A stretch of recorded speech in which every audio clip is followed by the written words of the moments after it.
Hey, it's Tim from TimSteppingUp.com. Today I wanted to talk about the Naassenes. The Naassenes are a weird group. They are what I would consider a black swan. You know, any time in science that you have a theory, your theory not only needs to explain common, regular phenomena, but it also needs to explain those outliers, those things that don't seem to line up intuitively. The Naassenes are definitely not intuitive, but as it goes, I think my theory about how Christianity developed explains the Naassenes pretty well. So I'll let the viewer be the judge of whether they agree with that or not. But the Naassenes are essentially a Gnostic group. They look a lot like a lot of other Gnostic groups, including the Valentinians. You know, they have three types of men: psychic, material, and spiritual, just like the Valentinians. They're concerned with the primal man, the Adamus. They have all kinds. They revere the serpent, kind of like the Sethians do, and other Ophites and other Gnostics like that. It's, if it worked for one detail, the Naassenes could just be chalked up as just another Gnostic group. But the one detail screws everything up, and I struggled with it for a long time, and I kind of ignored the Naassenes for a while because of this one detail. The one detail is that the Naassenes revered Mary, at least according to Hippolytus, who's really the only church heresiologist to write about them. This Mary, or Mariamne, was supposedly a disciple of James, who Hippolytus calls the brother of the Lord, just like Paul did evidently in Galatians. And the Naassenes believed that Mariamne had taken spiritual guidance from James, and they revered James. This is very interesting. This is very strange, because if you believe that the people who Paul called the men from James in Galatians, if you believe that they are Ebionites, then what you have is a real dissonance here between what the Ebionites believe, or what the Ebionites apparently believe, and what the Naassenes believe, because the Ebionites are basically almost sort of pre- or proto-Orthodox. They're very Judaized. They're concerned with Jerusalem. They are not anti-law. They're actually pro-law, evidently. They're at least according to Acts and a few other things. I mean, they're closer to zealots, Jewish zealots, than they are Gnostic Christians. What is going on with the Naassenes? How could it be that the Naassenes believe these weird things? I think a lot of people look at the Naassenes and think that they probably are the first Gnostic Jewish group. That might be true. I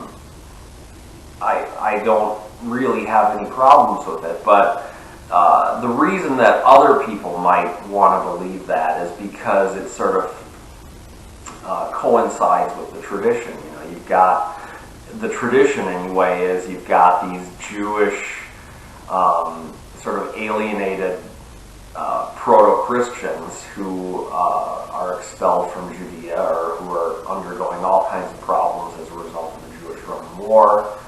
They head north, they scatter throughout the diaspora, and they end up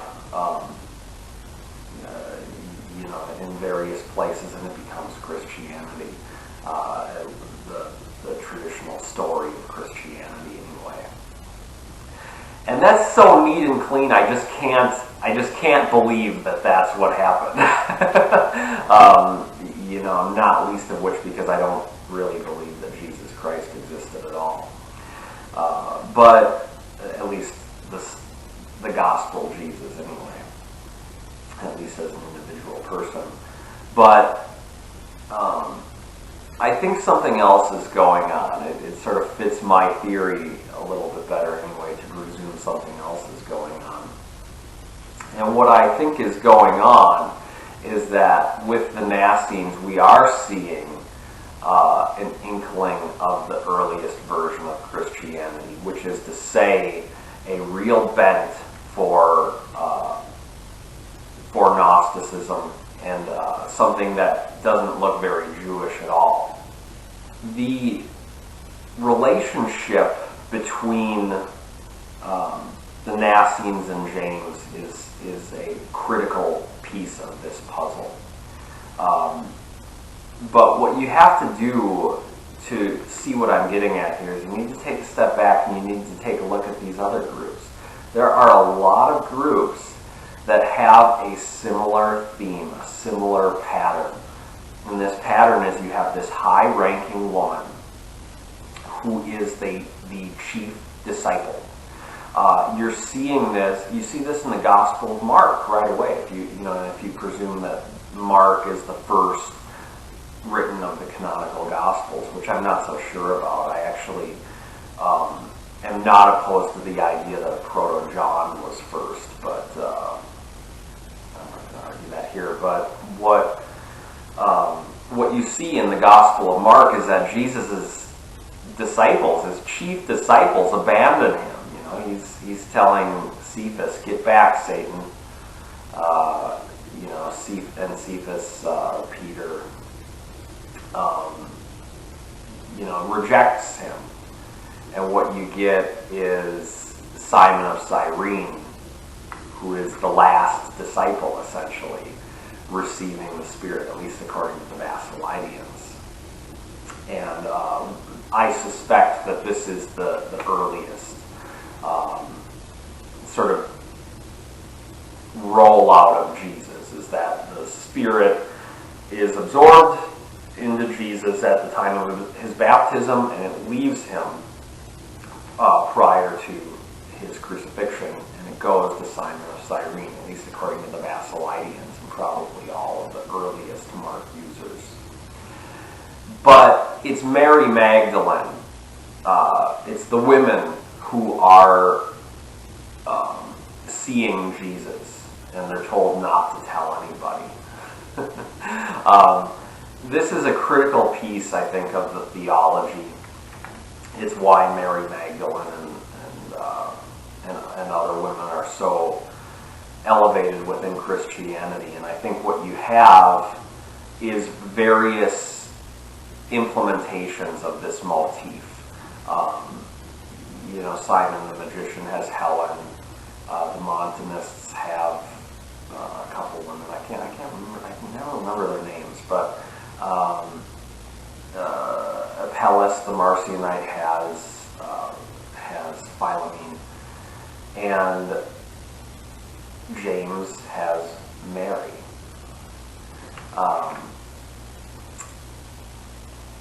A point I made in a blog post I wrote called "The Gospel of Mark as a Greek Tragedy" is that this gospel story was originally a dramatic depiction, and it was put on by players who were going from city to city, to different geographical locations, and it was in the context of a mystery religion, just like the Eleusinian mysteries and other mystery religions. There were dramatic depictions put on, and I think that the gospel was originally a dramatic depiction. And the whole point was to show the leader of the group, whoever that leader was, as bearing Jesus Christ's cross. And this is a metaphor. That's why Paul is talking about, I'm going to boast in bearing Jesus Christ's cross. That's why Paul is saying, it was in front of your own eyes Jesus Christ was portrayed as being crucified. It's because this was a part of the mystery. This was part of the mystery religion. So what does that mean that James's chief disciple was Mary? It means that I think James is one of the earlier versions of Jesus Christ. Right? So a lot of these leaders, I think, were Jesus Christ, including Paul, including Cephas, including James. That's why Paul is saying that Jesus revealed himself to Cephas and the 500, and then to James, and then to Paul, who was himself born of a miscarriage. He says he was born of a miscarriage. I don't know why translators are so damn committed to saying to one born of untimely, one born out of time or something like that. An ectroma is an abortion, or is a miscarriage. And that is what Paul was claiming, that he was born of a miscarriage. And the reason that he was claiming that is because in the Gospel of Thomas, it's got Jesus prophesying, his disciples need to be on the lookout for one who's not born of a woman. And the reason that Paul could remember his birth, he was in the pains of childbirth once more, right? And he was born from a miscarriage, right? So that's in Galatians and 1 Corinthians. He's saying that because that is his claim to the Paraclete. And so the Paraclete was Jesus Christ. If you look at the Carpocratian view, at least according to Irenaeus and Against Heresies 125, the Carpocratians believed that Jesus Christ could remember his time in previous lives and in upper realms. Right? And so what a lot of these early texts were, I think, in an upper realm, in a realm above. Right? And so Simon of Cyrene inherits the Christ, so he's the second in the realm above. And then he comes to earth. He's born as the Christ with the Christ Spirit. And so that is, I think, how you eventually get the virgin birth. The virgin birth was not originally part of the Jesus story. It was only later. Right? The original version was something like Revelation 12, where the woman of the sun, with the moon at her feet and the stars in her hair, who was the queen, who was Ashira, she, and she had all kinds of other names too. She is the mother, and it is her children, in Revelation 12:17, that the dragon goes to make war with. Right? The dragon is purple, or scarlet. This is in reference to the Babylonian veil in the whole, separating the Holy of Holies in the Second Temple. The earliest Christians, I think, saw this as sacrilegious, as this Babylonian thing shouldn't be in here. And it was that Cyrus who ushered in the Jews back into Jerusalem after the first temple was destroyed. But Christians, I think, resented this and resented any Babylonian influence in the temple. And so when you read through Revelation, you see all these references to ornate decorations of red and purple and pearls and encrusted stones and stuff like that. This is, there are a lot of things in Revelation that are a dead ringer for Josephus' description of the Babylonian decoration around the Holy of Holies. That's why the whore of Babylon was the replacement on earth for the queen of Revelation 12. The whore of Babylon came riding in on the dragon. This is in reference to the Babylonian influence in the Second Temple, right? Which at least in my theory, the earliest Christians resented anything that wasn't First Temple Judaism, which omitted the Queen of Heaven. So, when you read in Matthew and Luke, Jesus dies and the temple veil rips. Right? It was Jesus' death that triggered the destruction of the Babylonian Second Temple, what they would have referred to as the Babylonian Second Temple. So Jesus' death was required to bring down the temple, right, and to return the Queen of Heaven, who found not a place to dwell on the earth, according to 1 Enoch. And according to Revelation as well, because the queen just couldn't survive the chase that the dragon was performing against her. And so the dragon couldn't find her, and so he turned his attention to her children, her other children, who are not the Messiah, and her other children were the Naassenes, the keepers of the law, in Revelation 12:17. So anyway, coming back, when you look at Elkasai, who's got the twin spirits in the sky, the 96-mile-tall spirits in the sky, this is in reference, I think, to the mother and the son, the masculine and feminine polarity.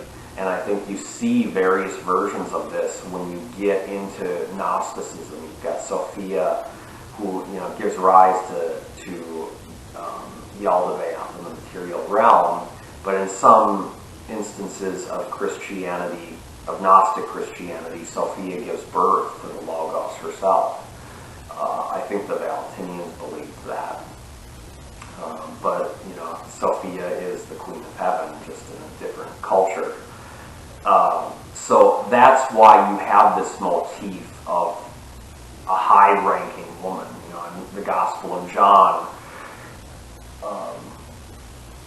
it's not until the mother says that Jesus shall give the commands, Jesus shall give the orders to the servants, that Jesus performs his first miracle, which is to turn water into wine. A pretty minor parlor trick, but I think the point is that the mother rendered her authority onto Jesus and informed her other children. And I think that it's kind of a similar invocation. And it's in, they're both in the Johannine worldview. So, and at the end of the Gospel of John, of course, Jesus turns his beloved disciple back over to his mother, and that is sort of committing this idea that his disciples are the children of the mother, right? And so these are just things that are popping up throughout early versions of Christianity. And that's why I think so many of these leaders have high-ranking women, because the leader and the woman are the earthly implementations. So you got to think about it in terms of a Platonic worldview, where you've got this realm of perfection casting light down onto earth. This is the worldview that these people have. This is how they saw the world, and they probably had more layers than just Plato. You've got in various Gnostic iterations, you've got the pleroma, which is essentially the Plato's forms, and then you've got the earth, but you've got this middle layer of the pneuma. And so this is, I think, in line with the development of, from Plato to Aristotle, you get sublunar and supralunar. And of course, I think Aristotle rejected the forms, but Middle Platonists had sort of merged Plato and Aristotle, and I think that is why you have this three-layer thing, because there was a big resurgence of Middle Platonism at the time that Christianity was developing. So anyway, I think the Naassenes fit into this quite finally is in that they're just another version. That they see James as Jesus on earth, and whereas Pauline Christians see Paul as Jesus on earth, and there were probably Petrine Christians who saw Peter as Jesus on earth, and it was all just that. And so the reason that you get varying biographies of these people throughout the Gospels is because you've got different Jesus Christ that people are writing about. So anyway, that's how I see it. That's what I think is going on with the Naassenes and other Christians as well. And that is how we get to an orthodoxy which sees Jesus as one individual person and all these people in the periphery as his disciples. It's because those disciples were Jesus Christ, but they sort of offloaded the disciples into their own people and left a single Jesus Christ. So anyway, that's what I think. So thanks for watching.